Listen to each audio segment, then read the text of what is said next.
Voy a explicar de qué trata el manuscrito Voynich. Es una colección de cantos por medio de rituales y el uso de estas plantas medicinales del Carbonífero, rituales para sanar a la persona. Estos rituales varían según la enfermedad.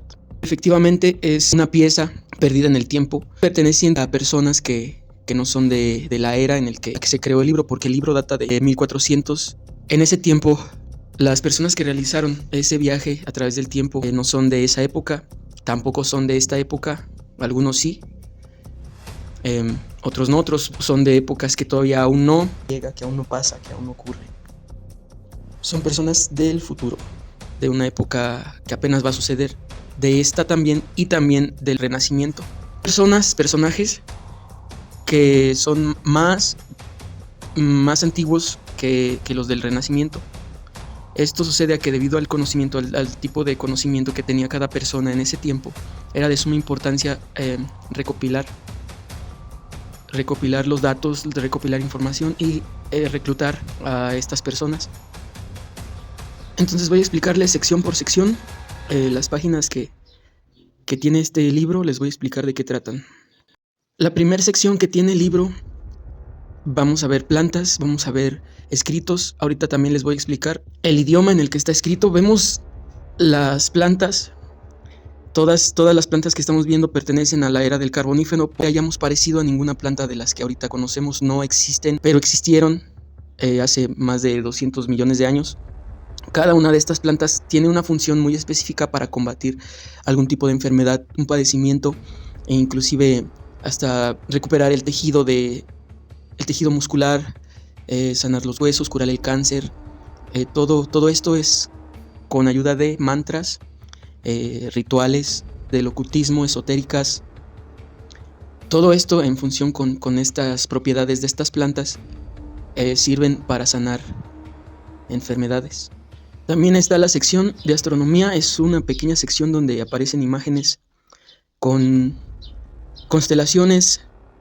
Son imágenes que también desconocemos. Este tipo de constelaciones, estos mapas estelares hoy en día no existen, pero son los que existieron en la época en la que se recopilaron las plantas. O bien es el mapa estelar de la época del Renacimiento, que hace 500 años es un tiempo muy considerable para los seres humanos y es un tiempo en el que pudieron haber sucedido eventos astronómicos que cambiaron el cielo, que hicieron ver el cielo diferente al que vemos ahorita. Bueno, hay que hablar también de Saturno. En algún momento explotó. Esos anillos que tiene Saturno en algún momento estallaron, y cuando pasó esta explosión cósmica de Saturno, lo que quedó fue una luz púrpura que iluminó la Tierra durante mucho tiempo, inclusive más que el Sol, a la que le llaman el amanecer púrpura. Entonces, estos mapas estelares están relacionados con la época del Renacimiento y con la era de las plantas, en conjunto con cristales, con piedras de propiedades también desconocidas.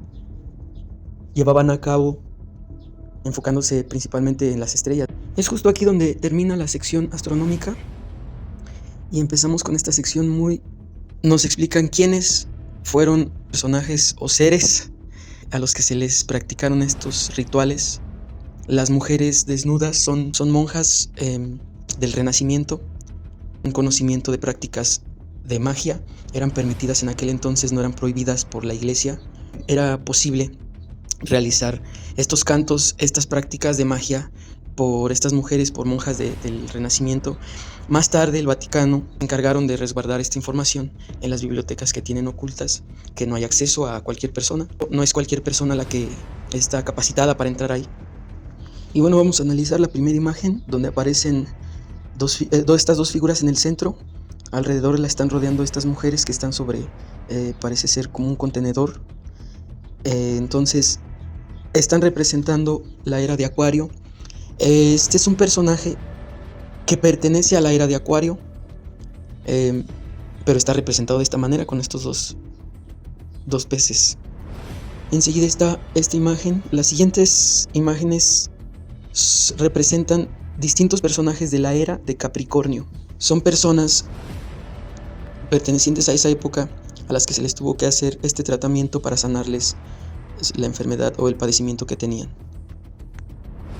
Y a continuación vemos esta imagen, estos dos personajes, vamos a analizarlos bien, vamos a ver qué es lo que están haciendo. Una persona le está mostrando información a alguien de la realeza, la persona de azul es la reina, y la persona de verde probablemente es Cristóbal Colón, que le está explicando, está informando que ahí, en esas tierras, existe una gran cantidad de oro, es una tierra muy rica, hay muchos recursos, y ese es el plan. Extraer todo el recurso que se pueda, y le está mostrando esta información para que lo pueda financiar en su viaje. Entonces vemos el momento en que Cristóbal Colón está convenciendo a la reina para que le pueda financiar sus viajes. Hay que tomar en cuenta también que Colón, aún existe la duda si él fue el que descubrió América, porque se hallan registros de que hubo más visitantes de otro continente antes de que Colón llegara. Entonces es un personaje muy importante, ya que ahora se está dudando de la procedencia de Cristóbal Colón. Se dice que él contenía información que guardaba desde de su pueblo judío, es mitad judío, tiene costumbres judías, se está refugiando en España, pero contiene información muy importante. Esto es lo que ahorita está en duda. Investigaciones se han hecho para ver cuál es su procedencia, si es procedente de España, si es español, o si viene de otra parte del mundo. Después vemos otra persona que está sosteniendo una ballesta, lo que parece ser una ballesta. Tiene un arma, es únicamente esta persona. Entonces hay dos teorías de la identidad de esta persona a la que se le hizo el ritual. O bien puede ser Da Vinci o Gengis Khan, porque también se le alcanzan a ver los ojos que están rasgados. Entonces, ¿por qué Da Vinci? Pudo haber sido Da Vinci porque él fue el que creó este tipo de mecanismos cuando estuvo trabajando en el ejército. Y si no es una ballesta, puede ser un arco. Y si es un arco, lo más probable es que sea Gengis Khan.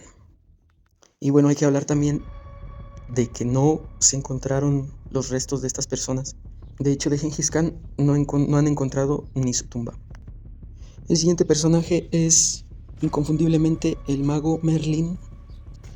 Merlín también tenía mucho conocimiento, inclusive la gente lo asociaba con entes demoníacos, con la hechicería, la brujería, ¿no? Que no era perteneciente a la raza humana, que Merlín era de otra especie de seres, ¿no? Y él tuvo un papel muy importante en la política de aquel entonces. Entonces vamos a ver, este personaje está muy misterioso. ¿Qué es esto que vemos aquí? ¿A quién se le aplicó también el ritual de sanación? Esto no es un humano, esto es otro ser, es otra criatura. Lo más probable es que esta criatura sea de la raza de los intraterrestres, seres que habitan debajo de la tierra, que en aquel momento pudo haber sido una especie parecida al ser humano, en cuestión de que hubo un desarrollo evolutivo y probablemente formaron civilizaciones que ahorita no las vemos. En aquel momento ellos podían estar expuestos a la radiación, a los compuestos, a la composición del gas que había en ese tiempo en la Tierra. Ahorita están viviendo en el suelo porque la radiación del sol les afecta. Como las condiciones en las que ellos evolucionaron, las condiciones que tenía el planeta eran distintas a las de ahorita. Si ellos estuvieran viviendo en esta época, tendrían que estar debajo de la Tierra debido a los niveles de radiación del sol debajo de la Tierra. También está esta imagen que representa una balanza. Esto es para representar a una persona que pertenecía a la política probablemente de este tiempo. Un personaje influyente en la política a la que se le aplicó este ritual de sanación. Está representado así, con esta balanza, un político.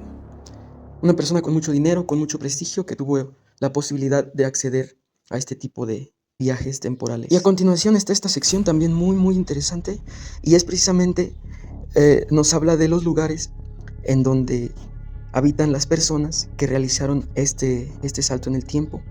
Son los diferentes portales, son los diferentes accesos, son los diferentes vías de acceso hacia diferentes lugares del espacio-tiempo. Y aquí sí alcanzamos a reconocer algunas de las estructuras, algunas ciudades que existen en la época actual. Vaya, es muy fácil reconocer qué tipo de lugares son estos, de los que también vamos a hablar, pero en otro video.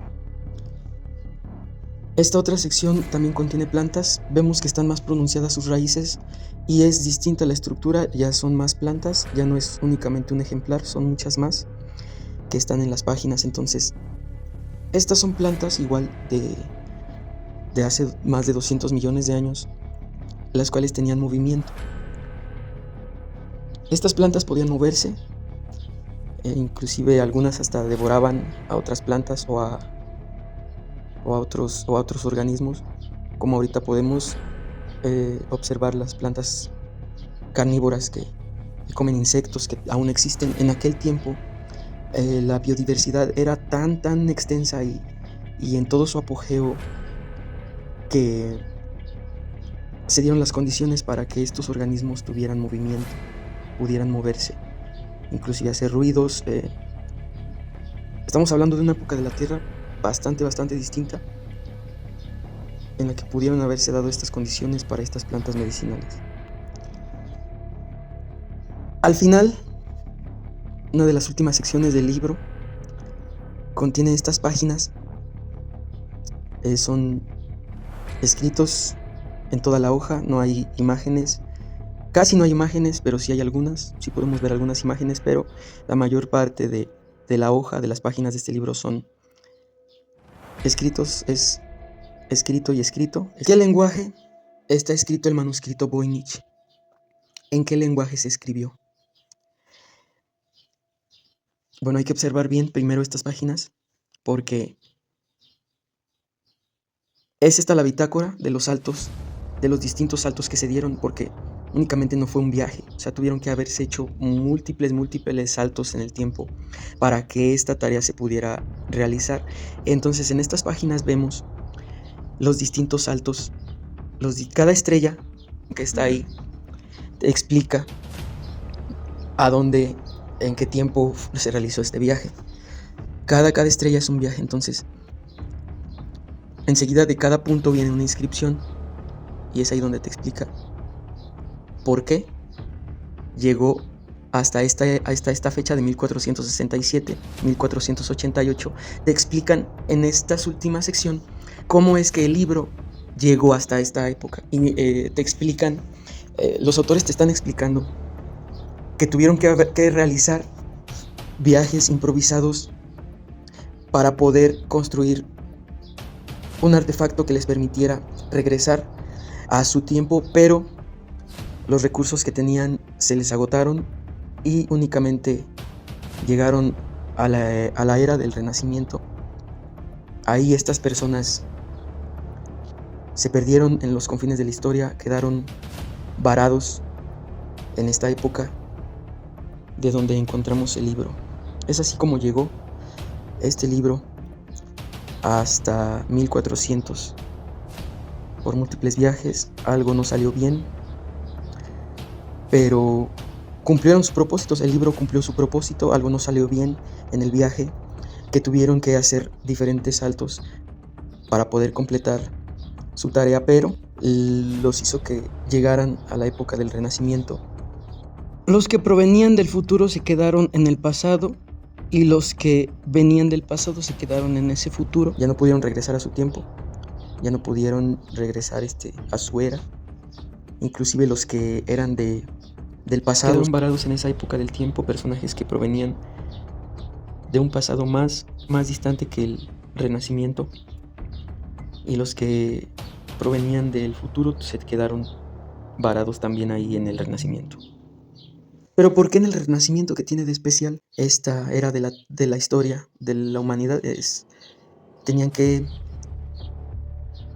traer de vuelta a Leonardo, porque si quedaba atrapado en otra época, eso afectaría directamente la línea temporal de los viajeros en el tiempo, porque Leonardo da Vinci fue una persona que influyó bastante en la tecnología, en el arte, en las concepciones filosóficas. Todo el conocimiento que tenía Da Vinci influyó en gran manera a la época que estamos viendo ahorita. Para empezar, todo el trabajo que hizo Da Vinci con el ejército fue un avance en el desarrollo de armas bastante considerable.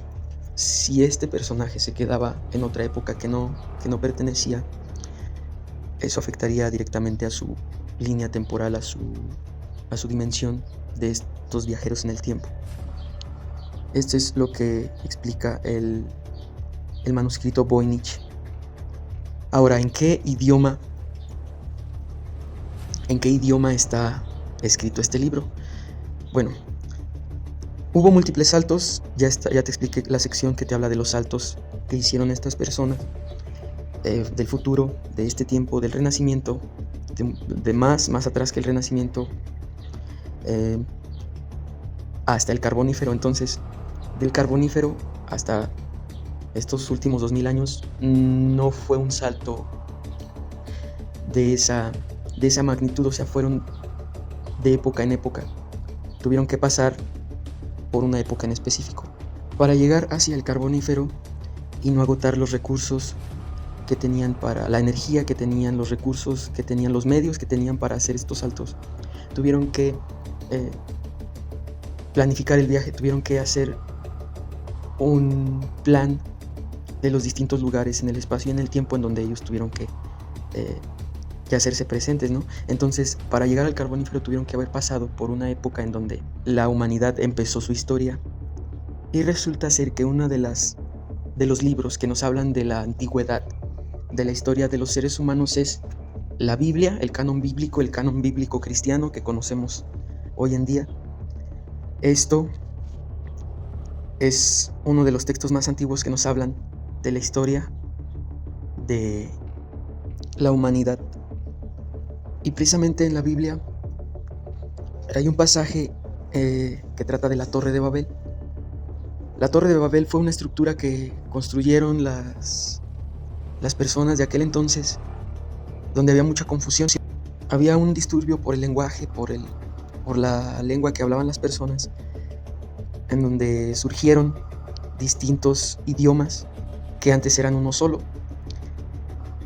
Esta escritura, este lenguaje, es la mezcla de todas las lenguas que podemos contemplar el día de hoy, hasta el día de hoy. Y en ese entonces, cuando se construyó la Torre de Babel, existía únicamente un solo idioma. Ese idioma es del que está compuesto este libro. La razón de por qué fue en ese idioma fue porque se tenía que dar un registro para distintas organizaciones, instituciones, para para sociedades diferentes de aquel tiempo, porque esto no era oculto en aquel entonces, esto no era una información que tenía que ocultarse en aquel entonces, esto era parte de la información, era parte de la educación que se les daba en aquel entonces a la civilización. No fue escrito en aquel tiempo, fue hecho con materiales del Renacimiento, fue hecho con materiales de aquel entonces y fue escrito por personas de distintas épocas, de distintas eras, traduciéndolo, humanos, personajes que hablaban un mismo idioma en aquel entonces, cuando sucedió todo esto de la Torre de Babel. Pero la principal razón por la que fue en este idioma es porque esta era la lengua en la que Dios les habló, con el que puede ser más efectiva que trata este libro, los rituales, los mantras, como medio de sanación. Los rituales y los mantras y las prácticas ocultas que se usaron para sanar a distintas especies, a distintos seres, a distintos personajes. De esto trata el manuscrito Voynich. Entonces yo me despido de ustedes dejándolos con esta imagen. Estos son los viajeros en el tiempo que lograron sobrevivir a esta misión. Son los que se salvaron porque no fue una tarea fácil, no fue un trabajo fácil. Entonces ellos fueron los que alcanzaron a salvarse, los que se salvaron, los que llegaron al Renacimiento.